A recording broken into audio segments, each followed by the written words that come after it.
Selamat malam. Assalamualaikum warahmatullahi wabarakatuh.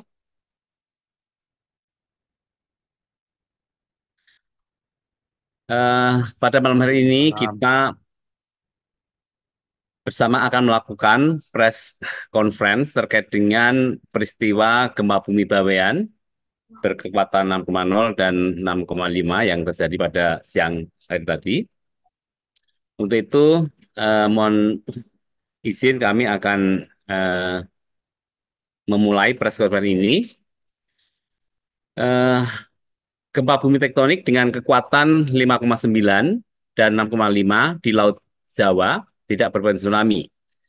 Jadi gempa ini oleh BMKG diberi nama nomenklatur gempa Bawean.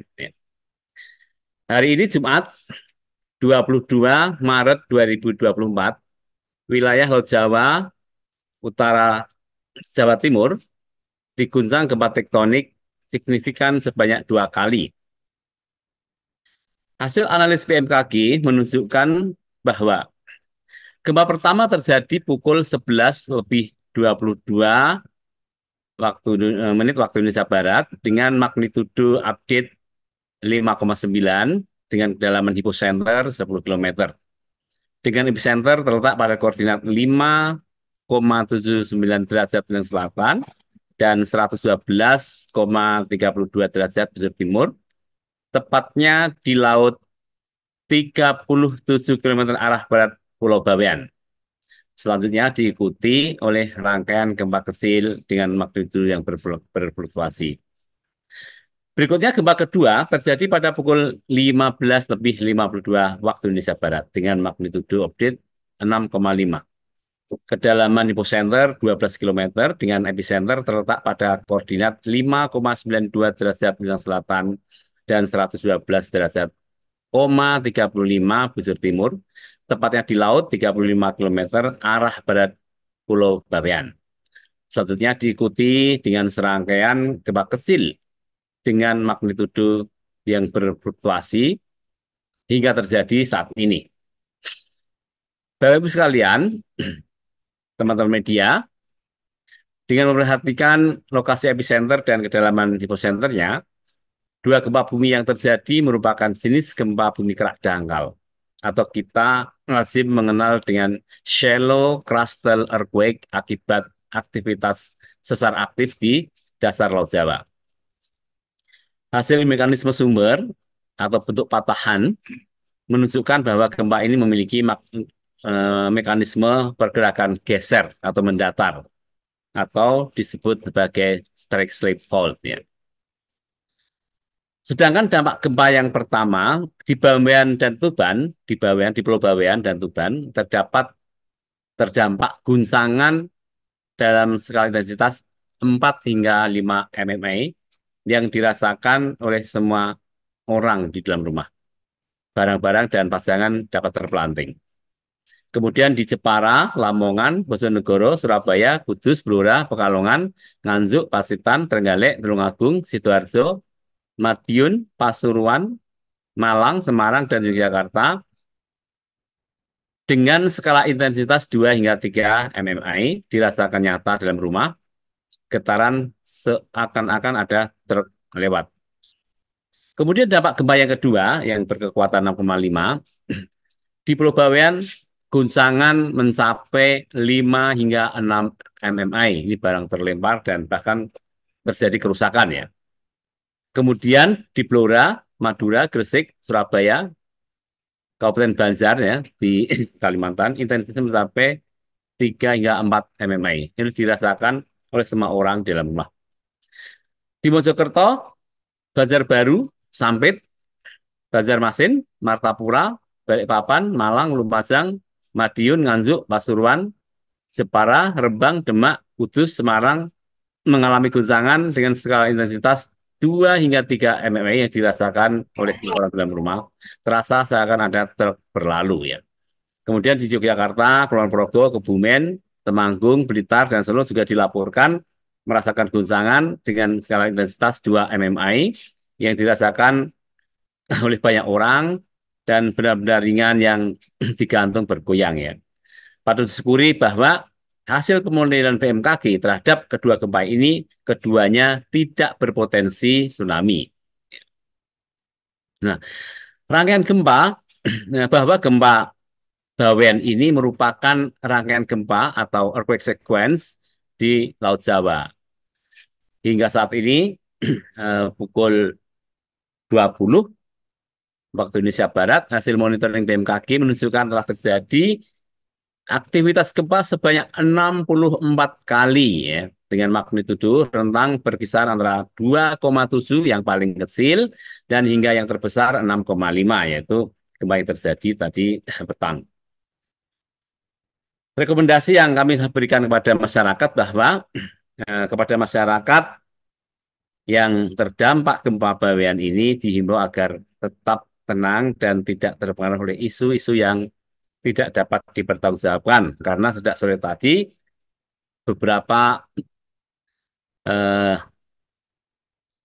video yang sebenarnya hoax beredar, gempa yang terjadi di Cianjur dia namakan gempa Bawean ini, dan ini masyarakat agar peka terhadap hal-hal yang merupakan berita yang tidak bertanggungjawabkan. Kemudian masyarakat diimbau agar menghindari bangunan yang retak atau rusak akibat gempa. Periksa dan pastikan bangunan tempat tinggal Anda apakah cukup kuat atau tahan gempa, atau tidak ada kerusakan yang dapat membahayakan kestabilan bangunan sebelum Anda kembali masuk rumah. Ya. Kita harus pastikan dulu bahwa kalau ingin masuk ke dalam rumah, pastikan rumahnya tetap kondisi aman. Ya. Kalau sudah rusak, sebaiknya jangan tinggal di rumah tersebut. Ya. Bagi masyarakat yang rumahnya mengalami kerusakan, rusak sebagian, atau bangunannya sudah miring akibat terdampak gempa, sebaiknya tidak menempati untuk sementara waktu dan diimbau tinggal di tempat pengungsian yang telah disediakan pemerintah daerah setempat yang aman. Masyarakat diminta untuk mewaspadai aktivitas gempa susulan sedinian yang mungkin saja masih dapat terjadi. Gempa bumi yang terjadi tidak berpotensi tsunami, sehingga masyarakat dihimbau tetap tenang dan beraktivitas seperti biasa di pantai, ya, bekerja di pantai, melaut, aktivitas penyeberangan tidak terganggu dengan aktivitas gempa yang terjadi karena memang tidak berpotensi tsunami.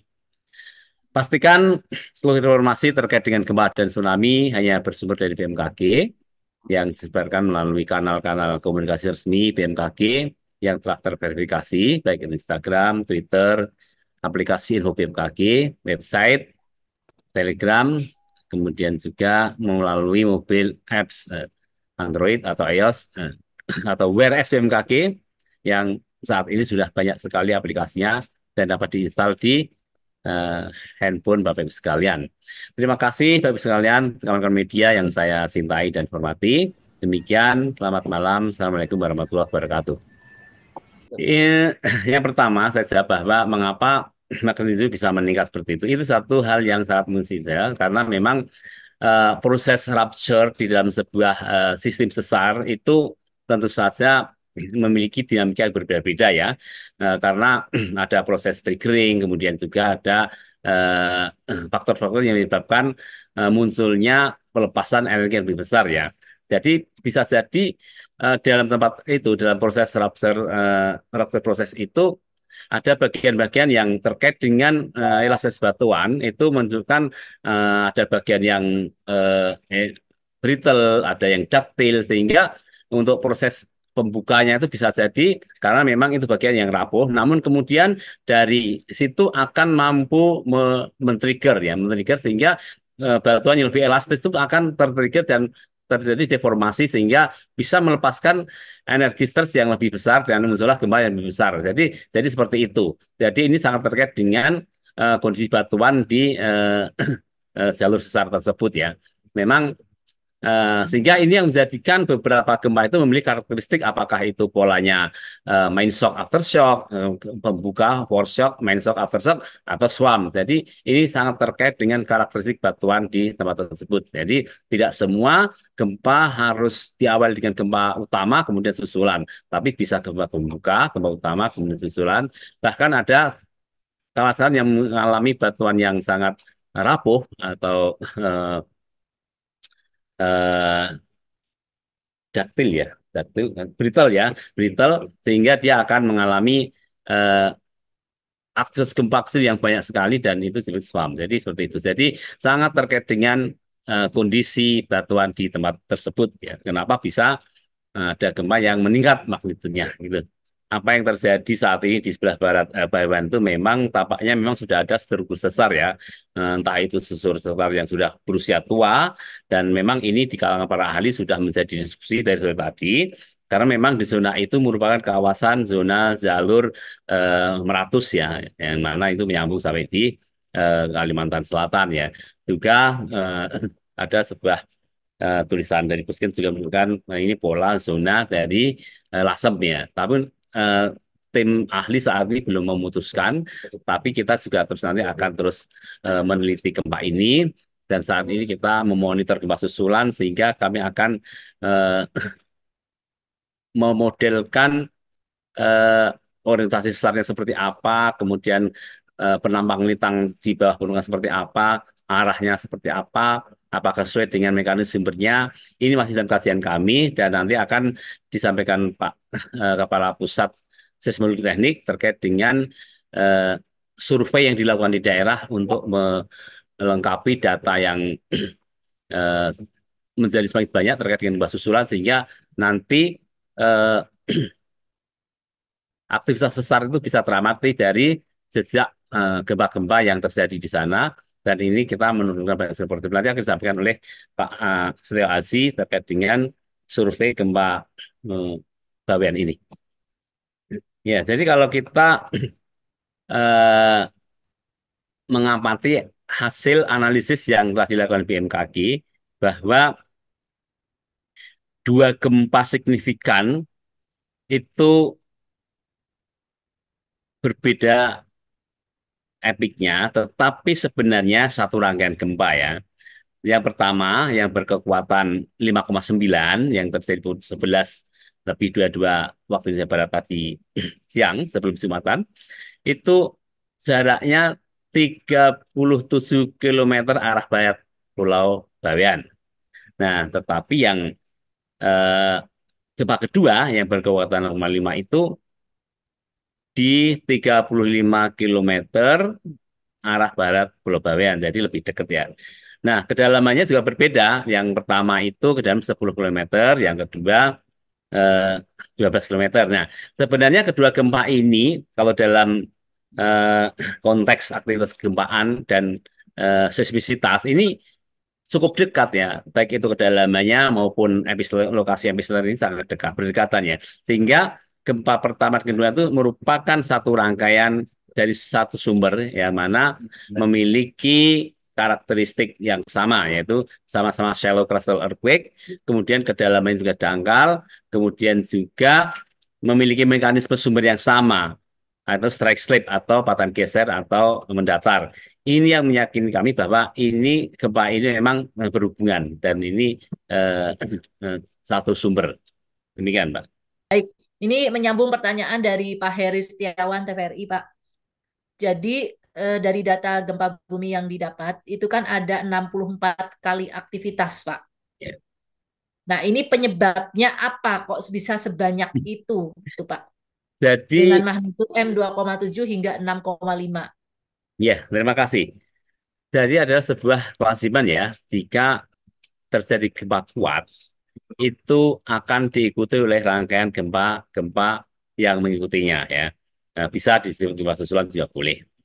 Nah, ini juga sangat ditentukan oleh karakteristik batuan ya. Tipe batuan, jenis batuan yang brittle ya, itu lebih rapuh ya, sehingga dia lebih mudah memproduksi gempa susulan ya. Jadi apakah itu pelepasan energi akibat tempat patahnya itu bergeser kemudian ingin kembali ke posisi semula mencari keseimbangan, itu juga menimbulkan rupture-rupture yang itu kita manifestasikan sebagai sebuah gempa susulan. Namun juga gempa susulan konteksnya ada bagian-bagian dari sistem besar itu yang belum rilis, sehingga dia rilis pelan-pelan dan itu juga termanifestasi sebagai sebuah gempa susulan. Jadi ada dua jenis gempa susulan. Yang pertama memang mencari kesetimbangan setelah terjadi pergeseran mendadak tiba-tiba, kemudian ingin balik ke posisi semula, itu juga semula. Tapi ada bagian-bagian yang memang belum lepas seluruhnya, sehingga itu mengalami rilis energi, itu juga susulan. Sehingga di sini ada konsep namanya column static stress ya, Pitsuan statik itu juga bisa untuk menilai ini arahnya itu kemana sebenarnya nanti itu patahan yang atau gempa susulan yang akan terbentuk kemana. Itu akan bisa dipelajari dengan metode ini. Nah, jadi satu hal yang biasa kalau gempa kerak dangkal dengan batuan yang rapuh itu akan banyak susulan yang terjadi. Beda dengan batuan-batuan ductile atau elastik yang ada di kerak samudra itu sekali deformasi dia akan mengeluarkan energi secara penuh dengan ground motion yang tinggi, tapi tidak diikuti gempa susulan karena memang batuan itu elastik, ya tidak rapuh. Demikian.